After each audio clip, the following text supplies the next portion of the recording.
Alain Gilliot est patron d'une petite entreprise de robinetterie à Anderlecht. Dans sa cinquantaine d'employés, près de la moitié de Bruxellois, il compte bientôt engager 4 nouvelles personnes et pourra bénéficier d'une aide à l'embauche de la région bruxelloise. Un incitant financier est toujours intéressant.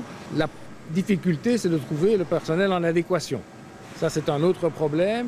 Et donc, parallèlement à ces incitants financiers, on a besoin d'une plus grande richesse au niveau des formations techniques. Pour bénéficier de l'aide, Alain devra engager minimum 3 Bruxellois et pourra donc compter sur un coup de pouce allant de 2 000 à 10 000 euros. Une aide qui peut monter jusqu'à 17 000 euros selon la taille de l'entreprise et le nombre de Bruxellois engagés.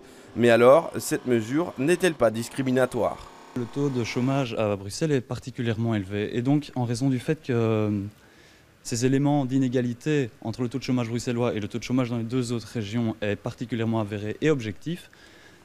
Nous, on propose une mesure qui a pour but, qui est limitée dans le temps. En fait, c'est vraiment une politique de signaling, de signalement aux entreprises bruxelloises. Voilà, écoutez, il y a des personnes employables ici en région de Bruxelles-Capitale. Venez, prêtez-y attention.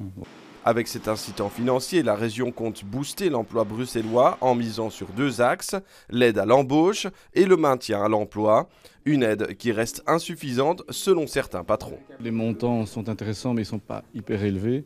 Mais je pense qu'il faut favoriser l'emploi à Bruxelles. Et comme nous sommes situés vraiment à la limite à Berchem-Saint-Agathe, pour nous, on est vraiment très favorable à la région bruxelloise. Le programme reste en phase de test pendant 1 an. Une nouvelle évaluation devrait décider de sa prolongation.